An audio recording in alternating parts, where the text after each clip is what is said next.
জান্নাতের এই ঘটনাটা শুনে আপনি খুশিতে কেঁদে দিবেন। আমার আল্লাহ কঠিন হাসরের দিনে দুইজন বান্দাকে বলে, হে তুমি জাহান্নামে যাও, তুমি জান্নাতে যাও। যে কে জান্নাতি বলেছে সে দূরে দূরে জান্নাতের মধ্যে ঢুকে যাবে, আর যে জাহান্নামে যেতে বলছে সেও দূরে দূরে জাহান্নামের দিকে ধাবিত হতে লাগলো। তখন আমার আল্লাহ খেয়াল করলো, তখন জিব্রাইলকে বলে, জিব্রাইল ও কি জাহান্নাম ছিলে না? ও এইরকম দূর দিল যে। তখন ওকে আবার ডাকো, তখন ডেকে আনলো। তখন আল্লাহ জিজ্ঞাসা করে, হে বান্দা, তুমি জাহান্নামে এত বই সম্পর্কে তোমার ধারণা নাই, তুমি কি মনে করো?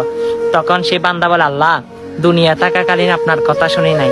হাসরের ময়দানে কোটি কোটি নবী রাসূল এবং মাকলুকার সহ তাদের সামনে যদি আমি আপনার কথা শুনে যদি দৌড়িয়ে জাহান্নামে না যাই, কেমন দেখা যায়?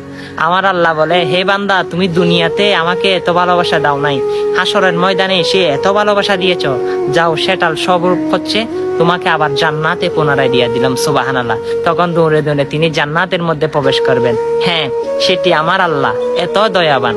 অবশ্যই সেই আল্লাহর প্রেম ভক্তি নিয়ে তার ভিডিওগুলো সকল মুসলমানের কাছে পৌঁছে দেন। আমরা তো দুনিয়া এসেছি আল্লাহর গোলামি করতে, আল্লাহর গোলাম হিসাবে পরিচয় দিন। ভিডিওটা শেয়ার করে দিন। আমিন।